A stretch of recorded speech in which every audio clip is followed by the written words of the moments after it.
Hello, cryptid lovers. Welcome back to another episode of Bloodborne.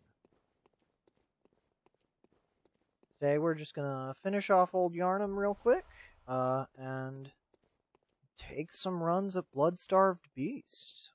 If we're lucky, I'll just do it in one, and we'll have some extra time to do, like, some bonus content kind of deal. But if we're not lucky, I'll get stuck on Bloodstarved for like half an hour, and that'll be fun.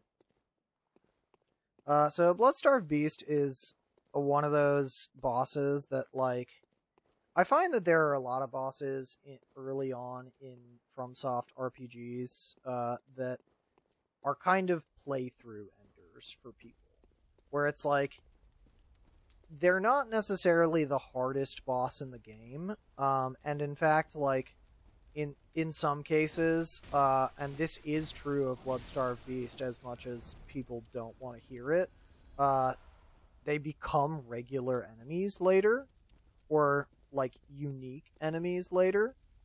A good example of this would be Capra Demon in Dark Souls 1.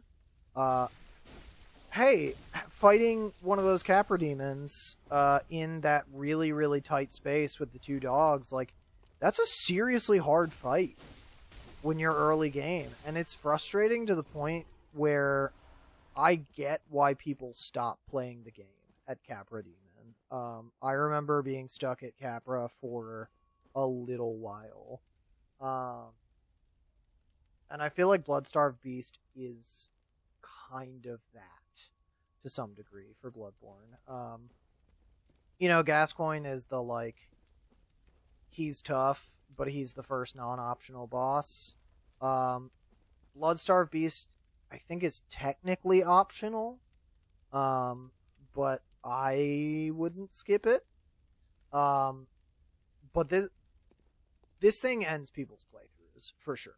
Like, people definitely get to Bloodstarved, and they're like, this game is great, but I'm so frustrated. But here we go. As you can see, deeply horrifying, this thing. Its own skin flaps are just like hanging out off of it. Horrible in every way. Also, fun fact about Bloodstarved Beast, I believe there is an older translation of its name, that was the source of beast blood, which implies that Bloodstarved Beast is like maybe the cause of the beast plague. As if they, like, found this thing in the chalices, like in the chalice dungeons, and brought it up to the surface, and were like, yeah, cool, we're just gonna worship this thing and drink its blood, and everything will go great, right? And it's like, no. So this is another 3-phase boss. I love how many of those there are in this game. Because I feel like in Dark Souls, 3-phase bosses are reserved for, like, super bosses. Oh, and I'm dead. Yep. That's the grab attack. Yeah. There are a lot of 3-phase bosses in Bloodborne, but they're a lot more subtle, I think, than in Dark Souls. Trying to think of, like, a good Dark Souls example is... I guess a good Dark Souls example is that, gosh, it's the Dark Souls 3, like, DLC boss. That's the Painted World final boss, where it's like you fight the person, and then you have to, like, I think you empty a health bar, and there's, like, 2 phases on that health bar, and then there is a 3rd phase, which is just a full new health bar, and you're like, this seems unfair. But it's like a super boss. What often happens in Bloodborne is things like Gascoigne, where it's like, yeah, you get him a third of the way down, and he extends his axe, and like that's phase 2. And then you get him another third of the way down, and he transforms into a beast form, and that's phase 3. And Bloodstarved Beast has a very similar deal, where it's like, you start, and it's just, it's a fast, tough beast fight, but it's nothing out of the ordinary. And then you get into like phase 2, and it imbues all of its attacks with poison. And then you get even further in, and in the last third of health, it becomes so poisonous that just being near it poisons you. And that's the stage where you're like, damn, this is fucked. I do not have much poison resist. That seems crazy. Alright, what gear do I have with good poison resist? Nope. Gascoigne's cap is literally the best that I have. That's nuts. Okay. Oh, that's good. That's pretty good. That's pretty good. I think the Yharnam Hunter set is probably my go here. Yeah. Because it, like, splits the difference on...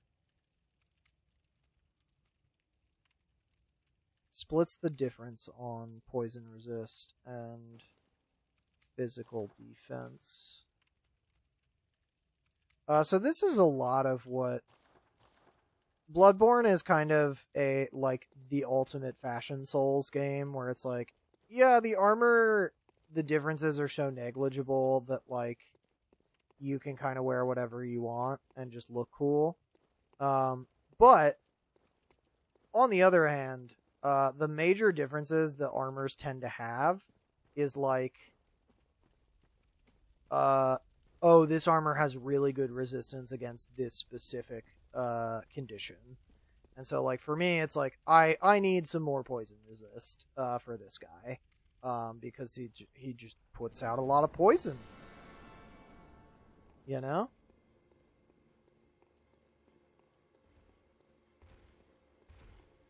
Hey, what's up, floppy ears?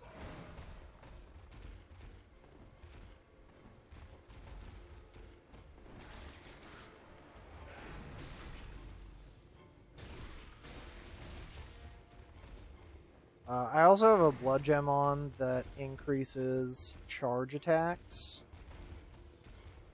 I genuinely don't remember if I did that on or off camera. But we did upgrade both the blunderbuss and the saw spear to +3. Because, hey, you need damage for this fight. You just do.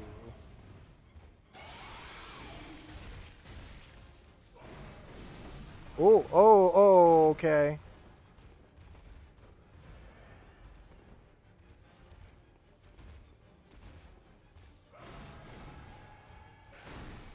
Ow, Jesus. So, as you can see, antidotes, very slow. Not always the best use of your time in this fight. Sometimes you just need to outpace it with healing.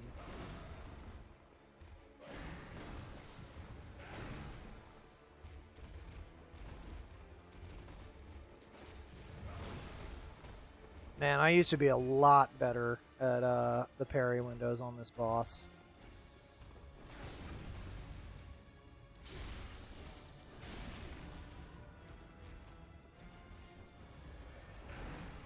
Ooh, that's the grab. And here's phase 3. So here's the deal. Phase 3, seriously actually tough. You get poisoned just by being near the goddamn thing. So what I'm going to show you is a little trick that is very good for Phase 3. Which is pungent blood cocktails. Because it tends to refocus on the area that you throw it, instead of fighting you. Usually it's good for about a charge attack. Just a fun little, like, detail. Because normally consumable items like that don't work on bosses. But in Bloodborne they do in certain cases, and Bloodstarved Beast is one of those. Oh, okay. Okay. Oh, that was a greedy heal. But I got away with it. Never punished. Oh, I have slow poisoning. But it's okay. Whew. Alright. Yeah, okay. That's slow poisoning? Excuse me? Since when? My god, man.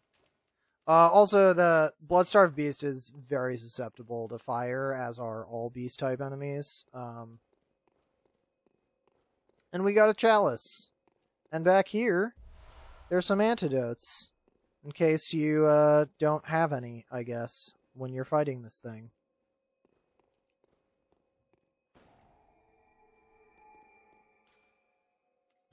Yep, we're going back to the Hunter's Dream.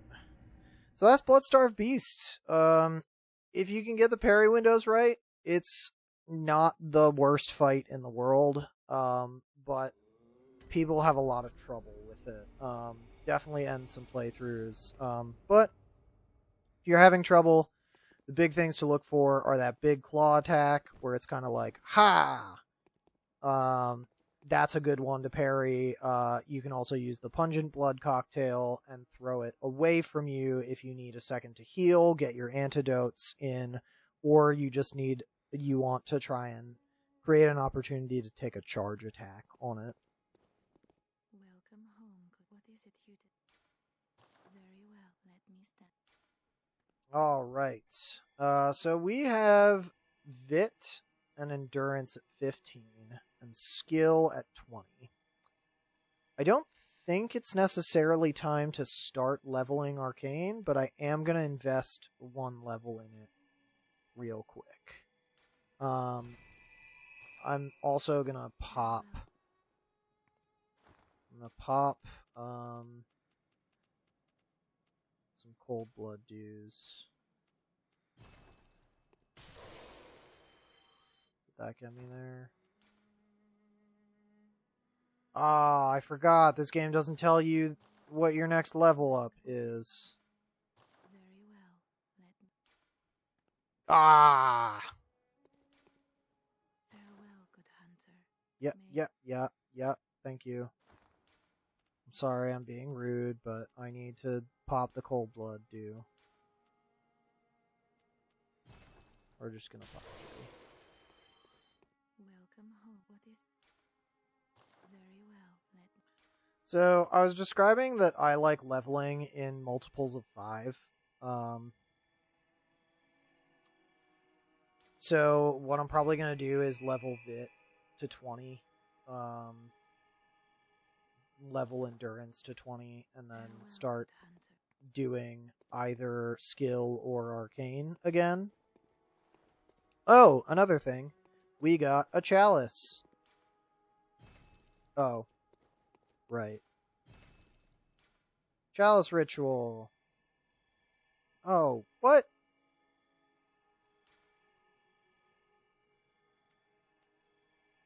Huh. Okay, well. Give me a second. Just gonna pop more fucking Cold Blood dudes. There we go. Yes. Alright, so we have our first shared fixed chalice dungeon. I'm not going to do that right now. We will probably do a bonus episode where I do that, because you can actually use that. You can use that chalice dungeon and get a chalice that allows you to get this boss weapon, this end game boss weapon, the burial blade, early.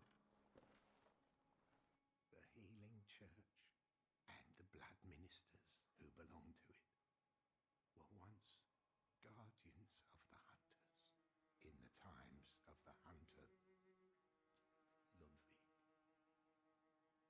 Ludwig. Ludwig? And forged weapons in their unique workshop. Oh my god. Look at how gnarly this thing is. Most ministers don't recall the hunters, but they have much to offer you. And so, heed the message of your forebears. Ascend to Erden Chapel.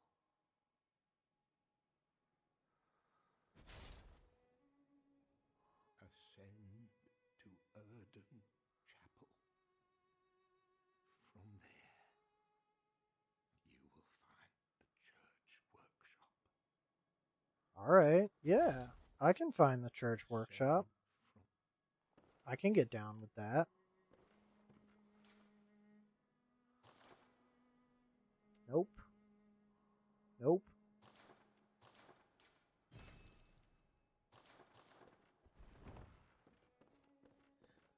Alright.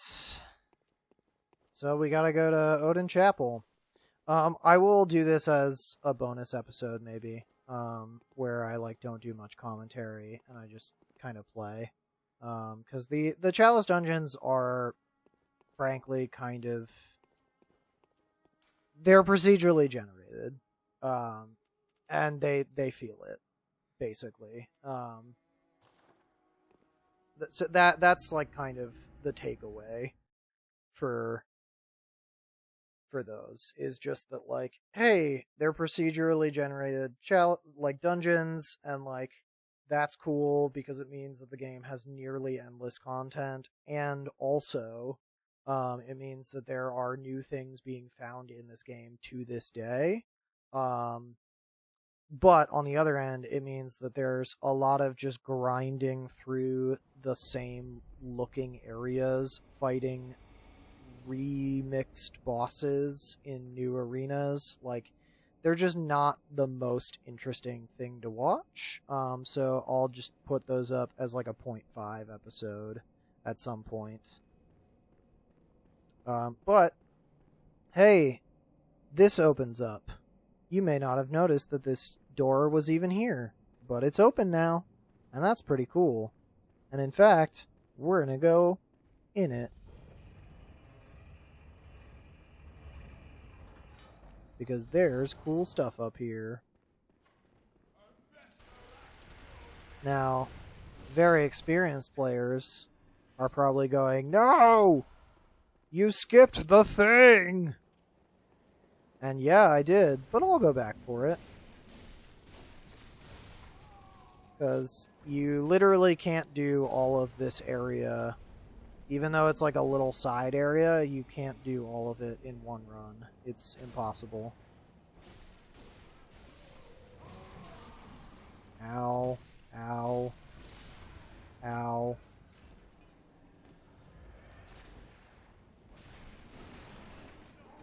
There is, on some level, especially with the firearms guys, you just get into a zone where, this becomes a rhythm game.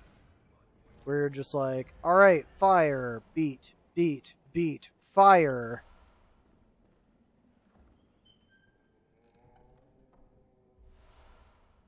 Blood-tinged gemstone 2. Some quicksilver bullets. We be tinging our blood.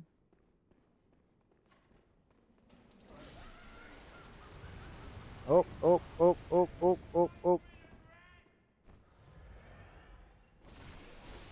Thought I could get around it, but Alas.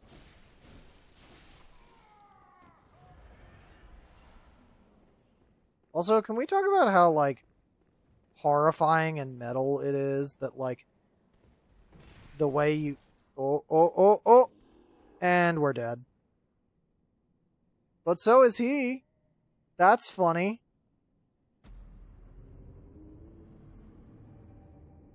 That took a while to...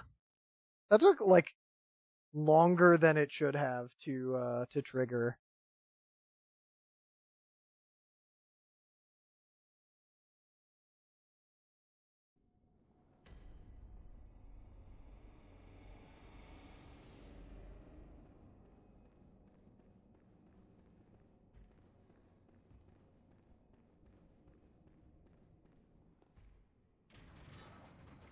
I also love how, like, rusty and dusty this thing looks.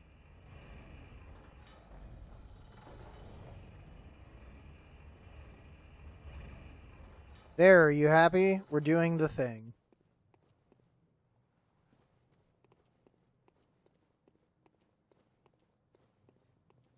I'm sure... I like to imagine that someone has, like, never seen Bloodborne or, like, played through it at all, and they're, like, watching this YouTube LP as, like, their first exposure to Bloodborne, and they just, like, watch me walking into a wall on an elevator, and then all of a sudden I come out onto that platform, and they're like, what the fuck? Messenger Festival! It's the best one! Alright. There we go. See? We did it. Told you we'd do it.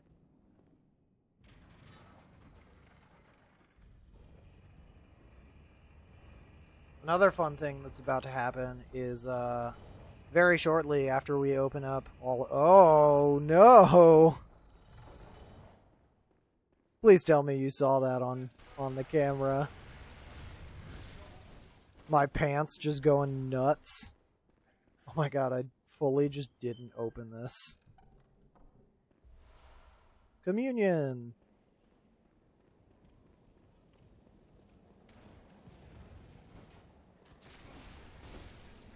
Yeah, we're also gonna do a fun thing where we do an area early. We do like an area skip.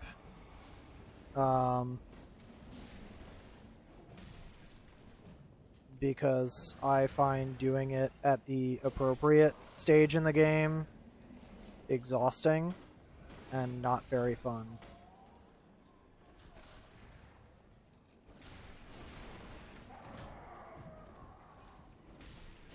And what I'm referring to is that the game implies that the correct path is to finish Old Yharnam, then do Cathedral Ward and fight the boss of Cathedral Ward. And I say, no. That is not the thing you want to do. Okay, that guy's still alive by some miracle. Miracle for him, not for me. Hello.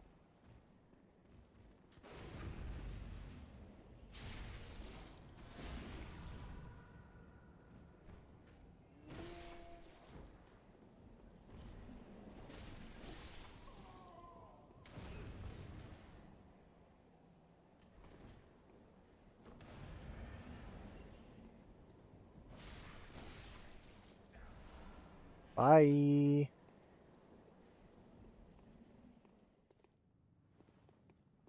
Yeah, so I always skip Vigor Amelia and go and do Hemwick first. Also, hey, a fun little lore note. The sky and the cosmos are one. The choir.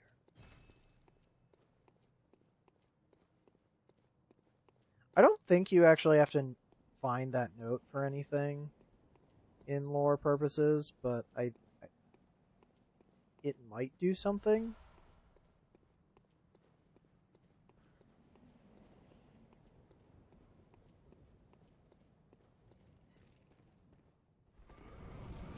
That guy's got a flame sprayer and a plague mask.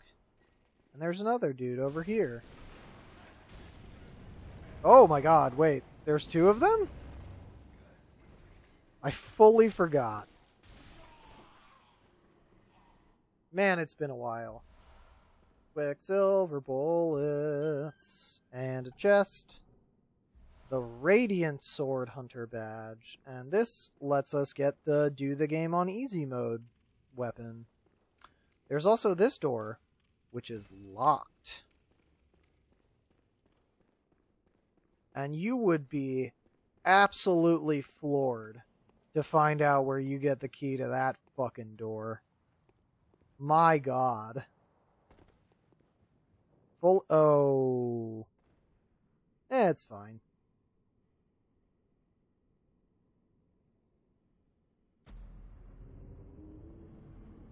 Why does that take so long to trigger? Ugh.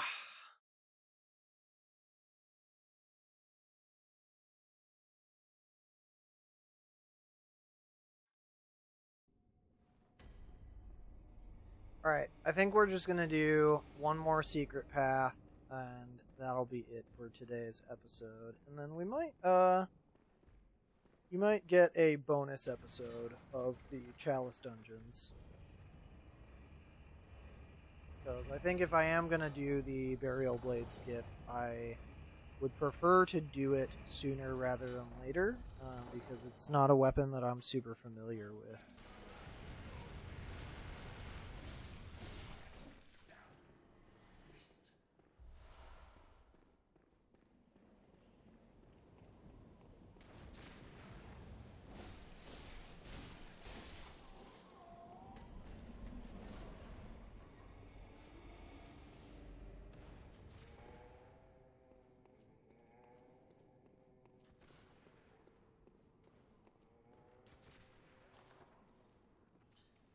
Alright.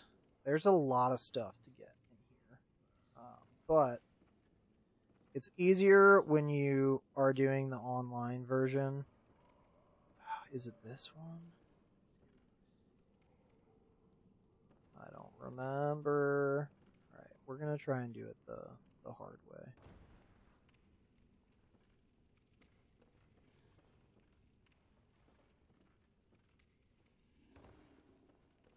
Oh, I think I've made this impossible for myself. That's okay.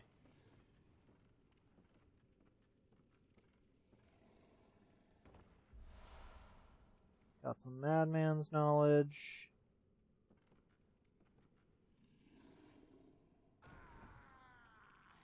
Oh. I guess I probably should have been looking at my health there.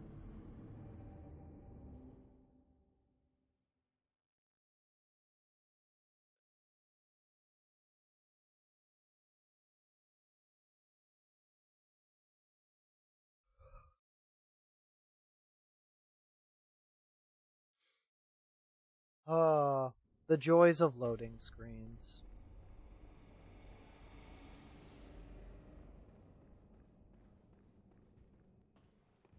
I really should just get in the habit of resetting this elevator. It's not the slowest elevator to have to wait for, but it is a little annoying.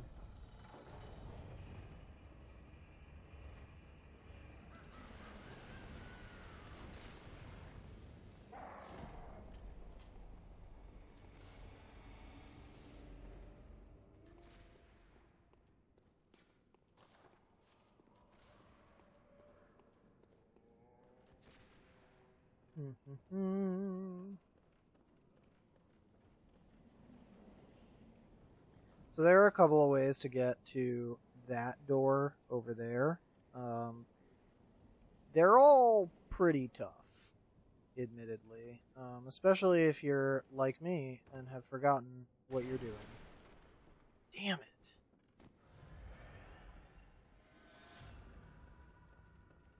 Alright, well...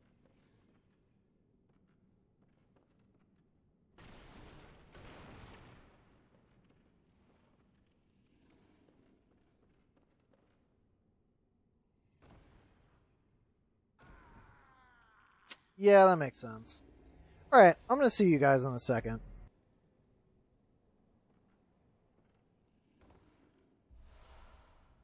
Messenger Top Hat. This is also a good option. Over Fern Festival.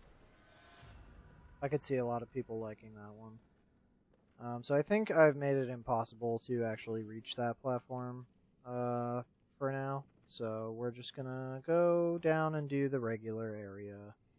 And come back for the secrets later. Hmm.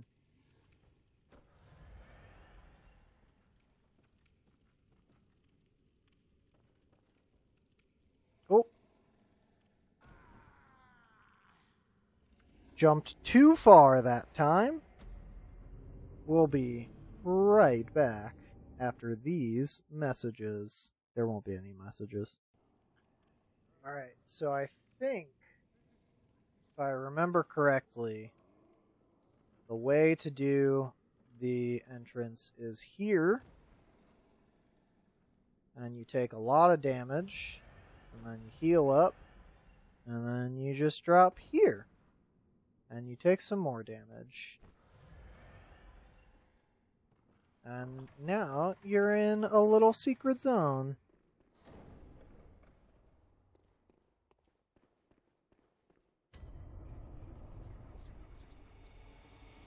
Huh.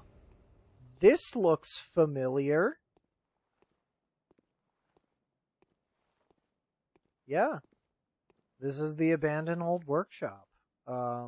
You like the Hunter's Dream workshop is a place that exists in actual Yharnam. And the Hunter's Dream is quite literally a reflection of that place. And in pretty much all of the spots that we expect, we'll find cool stuff. So here's our messenger bath shop chest. It's the doll set, which is fun.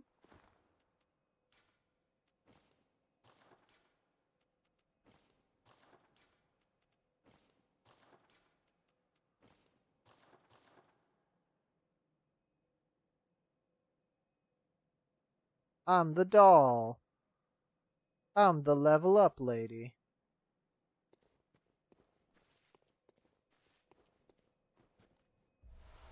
We get the old hunter bone, which is the first of the hunter tools. Which I don't actually think I have enough arcane to use currently.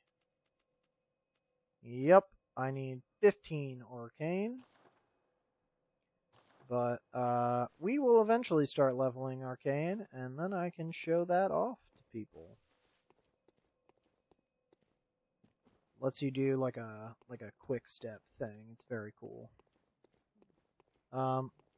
Interesting details.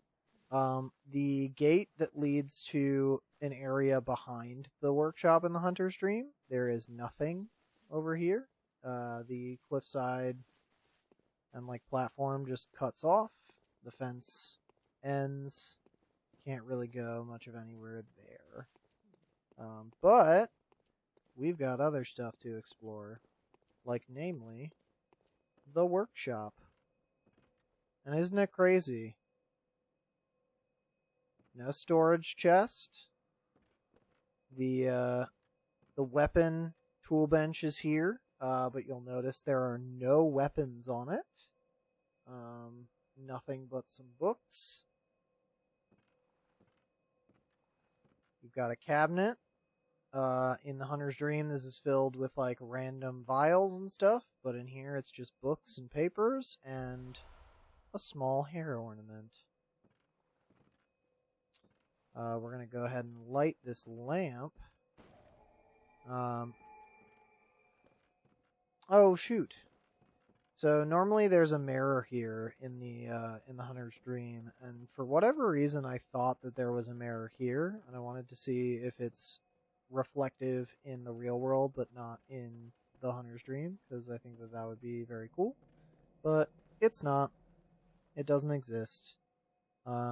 Here's a statue. It's just kind of there.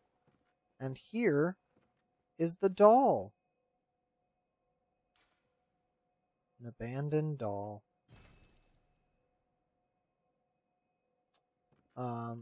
But I think there's some secret with this doll that I always forget what it is. I think it's that like sometimes when you're facing away from it, if you look like very, very closely, you can see some of the fingers move is the deal. But anyway, oh god. That was bad. And then here, the final item to pick up in this area. 1/3 of umbilical cord. Yep, you read that right. What the hell is that? Well, I'll tell you.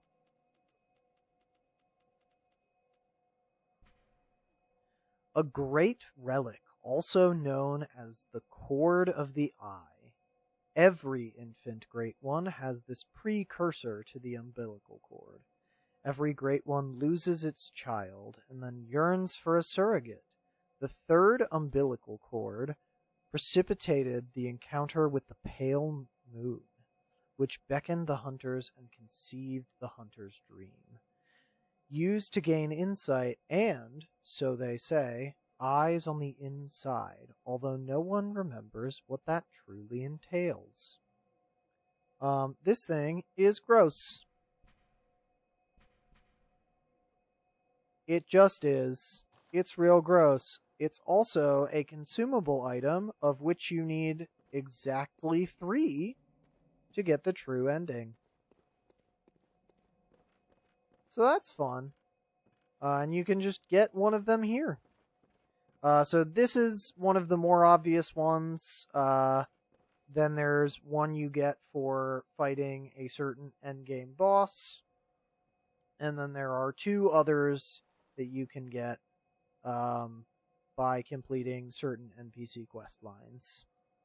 But that's the little secret.